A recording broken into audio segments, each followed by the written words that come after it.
जय हो द्वारकाधीश। आज का टॉपिक है कोई ठान चुका है कि आपको पाना है, तो क्या है उस पर्सन के जज्बात, ये जानने की कोशिश करेंगे आज के रीडिंग से। ओरेकल में से हम 6 कार्ड लेंगे, टैरो में से भी 6 कार्ड लेंगे और गॉडेस ओरेकल में से गाइडेंस के लिए 1 कार्ड लेंगे। तो शुरुआत करते हैं एसी से शफल करके।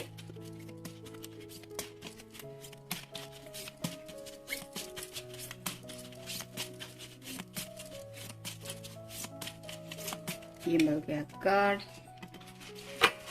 अब ओरेकल में से देखते हैं।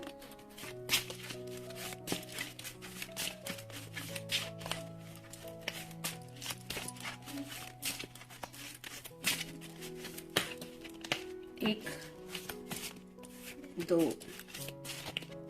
3, 5 और 6।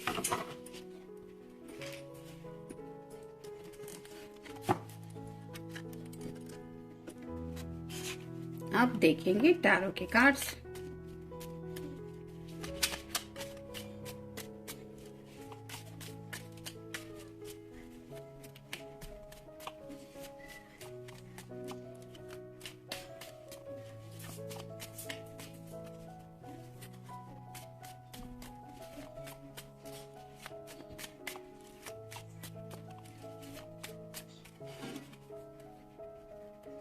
एक, 2, 3, 4, 5 और ये 6।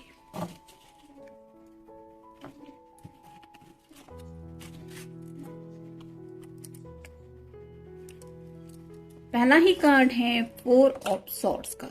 एयर साइन, जेमिनी, लिब्रा या फिर एक्वेरियस। ये जो पर्सन है वो रात को ठीक से सो नहीं पाते, उनकी नींद गायब है क्योंकि बातचीत जो वो करना चाहते हैं वो हो नहीं पा रही। ये बातचीत आपसे भी हो सकती है, यानी कि ये क्यों परेशान है, इन्होंने क्या सोचा है या क्या सोच रहे हैं, कौन सी बात है जो इनको डिस्टर्ब कर रही है, वो बातें भी शायद आपसे शेयर करना चाहते हैं लेकिन वो बातें शेयर नहीं हो पा रही। या फिर हो सकता है कुछ लोगों को फैमिली की तरफ से कुछ दिक्कतें आ रही है, उनके सामने अपनी जुबान खोलना और अपने जज्बात रिवील करना ये इम्पॉसिबल हो रहा है, जिसकी वजह से ये परेशान है कि आखिर ये कब तक चलेगा। और शायद आपको पाना है ये तो उन्होंने ठान ही लिया है, लेकिन उसके लिए अपने घर वालों को अगर रेडी करना है तो वहां पे भी ये उनको बताना पड़ेगा कि आखिर ये चाहते क्या है और इनकी चाहते रिवील करनी पड़ेगी, जो शायद कम्युनिकेशन करना इनसे पॉसिबल नहीं हो पा रहा। वही दिक्कतें आ रही जिसकी वजह से स्लीपलेस नाइट्स है, यानी कि जब भी इंसान बहुत ज्यादा परेशान होता है ऐसे में रात का जो वक्त होता है वो काटे नहीं कटता। कई सारे थॉट्स होते हैं जो दिलो दिमाग में छा जाते हैं, ऐसे में आपको तो मिस कर ही रहे हैं, यानी कि आपके साथ जिंदगी गुजारनी है, आपको पाना है ये तो है ही, लेकिन साथ ही साथ प्रेजेंट में जो वो फेस कर रहे हैं उससे भी वो डील कर रहे हैं। नेक्स्ट है knight of pentacles, earth sign, Taurus, Virgo या फिर कैप्रिकॉर्न। यहाँ पे ग्रीन कलर ज्यादा है जो रिप्रेजेंट करता है उनके हार्ट चक्र को। यहाँ पे भी आप देख सकते हैं इसके चेहरे पे वो जो मास्क है जिसकी वजह से ये जो चेहरा है वो ठीक से हम देख नहीं पाते, वैसे ही उस पर्सन के जज्बात वो रिवील नहीं कर पा रहे हैं, आपके सामने हो या अपने घर वालों के सामने हो, लेकिन दिल में तो काफी सारा प्यार है। और पेंटेकल का जो नाइट होता है वो बहुत स्लो होता है, यानी कि आगे बढ़ते बढ़ते सोचता बहुत है क्योंकि ग्राउंडेड है, तो ग्राउंडेड रह के ही सोच रहे हैं, यानी कि आपके बारे में भी सोच रहे हैं और साथ ही साथ अपने घर वालों का भी दिल दुखाना नहीं चाहते। ये सब वो बैलेंस लाना चाहते हैं। जैसे कि मैंने अभी कहा कि बैलेंस ढूंढ रहे हैं इस रिश्ते में, तो ये कार्ड आया है जस्टिस का, यानी कि लिब्रा। तुला राशि आपका या उनका साइन हो सकता है। इक्वल गिव एंड टेक चाहते हैं, यानी कि घर वालों के साथ भी डील करना है तो फेयरनेस चाहते हैं और आपको भी फेयरनेस देना चाहते हैं। इस प्यार के तराजू में दोनों तरफ शायद आपको रखा है और एक तरफ अपनी फैमिली को रखा है और इन दोनों को साथ में लेके आगे चलना है और ये बैलेंस कर पाना शायद उनसे पॉसिबल नहीं हो पा रहा, जिसकी वजह से मैं भी ये परेशान है। लेकिन आपको पाना है ये तो पक्का ही है, क्योंकि यहाँ पे आप देख सकते हैं दोनों तराजू इक्वली है। नेक्स्ट है king of wands, fire sign, Aries, Leo या फिर सैजिटेरियस। बहुत ज्यादा पैशनेट है और प्लान चल रहा है उनके दिलो दिमाग में कैसे एक्शन लेनी है चाहिए। वैंड रिप्रेजेंट करते हैं एक्शन को और पैशन को, तो आपकी तरफ इनका जो पैशन है वो ऑलरेडी पीक पॉइंट तक पहुंच गया है, यानी कि यहाँ से ये वापस मुड़ने वाले मोड पे नहीं जाना चाहते, आगे बढ़ना ही है, लेकिन उससे पहले कुछ प्लानिंग इनके दिलो दिमाग में चल रही। जैसा कि यहाँ पे मैंने कहा कि अगर घर वालों को भी समझाना है और आपको भी साथ लेके चलना है तो ऑब्वियसली इस पर्सन के दिलो दिमाग में कुछ ऐसा प्लान होना चाहिए जिसकी वजह से आपको भी कन्विंस कर पाए और अपने घर वालों को भी। नेक्स्ट है the high priestess. High priestess की एनर्जी यहाँ पे आप देख सकते हैं, ये जो फीमेल है वो थोड़ी सी सेक्सुअल एनर्जी ज्यादा दिखाई दे रही है। ये कार्ड आप देख सकते हैं क्लियरली। तो इस रिश्ते में फ्लेक्सिबिलिटी चाहते हैं, यानी कि अपनी मर्जी से कुछ बातें वो हासिल करना चाहते हैं, आपका प्यार हो या घर वालों की हाँ हो, लेकिन ये जिंदगी में आगे बढ़ना है वो उनकी मर्जी के मुताबिक ही वो आगे बढ़ने के बारे में सोच रहे हैं या सोच रही है।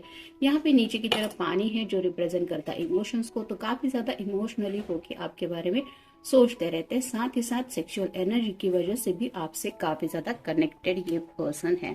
मतलब आपको बताया हो या नहीं हो, ये पर्सन ऑलरेडी आपकी तरफ काफी ज्यादा अट्रैक्टेड हो चुके हैं, जिसकी वजह से पैशनेटली आपके बारे में सोचते रहते हैं। और फाइनल कार्ड है 6 of cups, water sign, Cancer, Scorpio या फिर पाइसेस।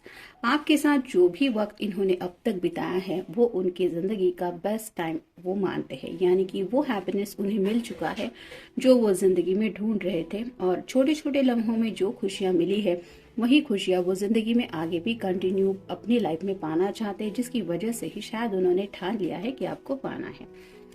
देखते ओरेकल कार्ड्स क्या कहते हैं। I miss you. I miss you का कार्ड यही बताता है कि कुछ लोगों के साथ शायद ये सिचुएशन है कि नो कांटेक्ट जोन में काफी ज्यादा लोग हैं, नो कम्युनिकेशन हो रहा है, मे बी बातचीत बंद है। कुछ लोगों के एक्स वगैरह भी हो सकते हैं, लेकिन वो आज भी आपको याद करते हैं और ये मिस कर रहे हैं, लेकिन आगे बढ़ने का प्लान उनके पास फिलहाल शायद रेडी नहीं है, जिसकी वजह से शायद ये कम्युनिकेशन नहीं कर रहे, लेकिन आपको मिस कर रहे हैं क्योंकि आपको पाना चाहते हैं।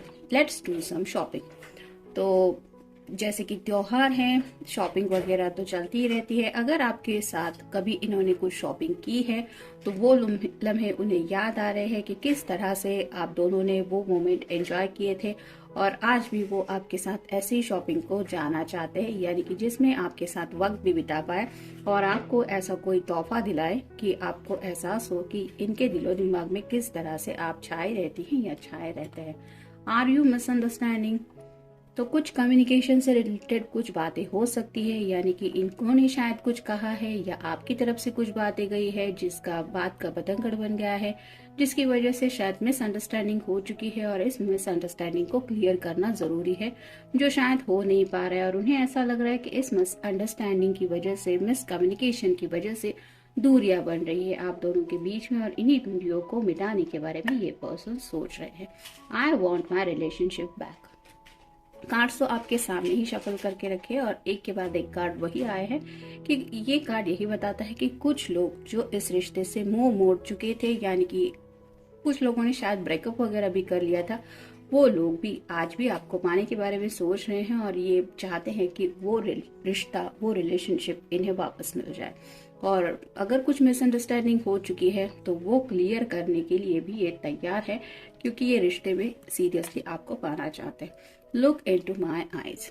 ये कार्ड यही बताता है कि आपसे नजरें मिला के आपको बताना चाहते हैं कि तुम देखो मेरी आंखों में कितना प्यार है, और ये आंखें तभी हो पाएंगी जब आप उनसे मिलेंगी या मिलेंगे। और ये क्यों बताना चाहते हैं? क्योंकि इनके दिलो दिमाग में इस तरह का प्यार आपके लिए है जो आप क्लियरली देख पाएंगे, यानी कि आंखें कभी किसी की झूठ नहीं बोलती। जब कोई कुछ इंसान गलती कर देता है तो वो सामने वाले पर्सन से नजरें चुराता रहता है, और यहाँ पे ये पर्सन क्लियरली आपको कहना चाहते हैं कि तुम मेरी आंखों में झांक के देखो, क्या तुम्हें महसूस होता है। तो अपने प्यार के जज्बात जो ये अपनी जुबान से आपसे कह नहीं पा रहे, वो शायद उनकी आंखें आपको बता देगी, ऐसा उनको लग रहा है। और फाइनल कार्ड है ट्रांसफॉर्मेशन। तो ये पर्सन काफी ज्यादा ट्रांसफॉर्मेशन से जा रहे हैं, यानी कि इनके अंदर काफी सारे चेंजेस आ रहे हैं। अगर कुछ रिश्ते में दूरियां थी तो उन दूरियों ने अब इस पर्सन को बदल दिया है, जिसकी वजह से शायद ये पर्सन अब जिंदगी के असली मकसद को समझ चुके हैं, यानी कि छोटी छोटी खुशियों में ही जिंदगी छुपी हुई होती है। ऐसा नहीं कि शादी हो गई, 10-20 लाख खर्च हो गए तो सब मिल गई जिंदगी भर की खुशी। उसके बाद जो डेली रूटीन स्टार्ट होता है, जो लाइफ होती है, उसमें काफी सारे अप्स एंड डाउन्स आते ही रहते हैं। भले आप मैरिड हो, सिंगल हो, जिंदगी के हर एक पड़ाव से हर किसी को जाना ही रहता है। कभी कभार बम्पी राइड्स होती है, यानी कि जो रास्ता है वो क्लियर रोड भी होता है और कई कभार खराब रास्ते से भी जाना पड़ता है, लेकिन सफर कंटिन्यू करना पड़ता है। और ऐसे ही सफर में जब वो इमेजिन करते हैं कि मेरे साथ कोई हो, तो उन्हें आपके सिवा कोई पर्सन सही नहीं लगता। शायद यही वजह है कि उन्होंने ठान लिया है कि अब आपको पाना है। देखते गॉडेस ओरेकल कार्ड हमें क्या बताता है। Blossom, you are just getting started, so have a patience with yourself and the process and do not give up। तो ये कार्ड यही बताता है कि ये पर्सन गिव अप करने को तैयार नहीं है, यानी कि हार मानने को तैयार नहीं है। थोड़ा सा वक्त ले रहे हैं, पेशेंस से काम ले रहे हैं, सब्र के साथ आगे बढ़ रहे हैं, एक के बाद एक स्टेप आगे बढ़ाना चाहते हैं, लेकिन धीरे ही सही। जैसे पेंटेकल के कार्ड में मैंने कहा कि नाइट ऑफ पेंटेकल्स का जो कार्ड होता है वो बहुत स्लो होता है।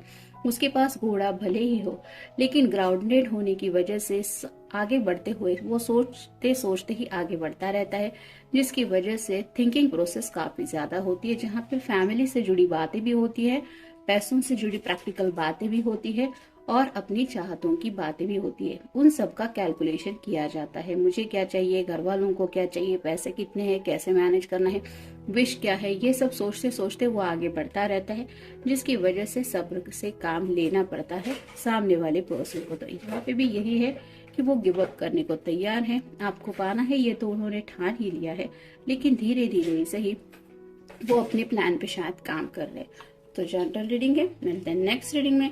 Till then take care.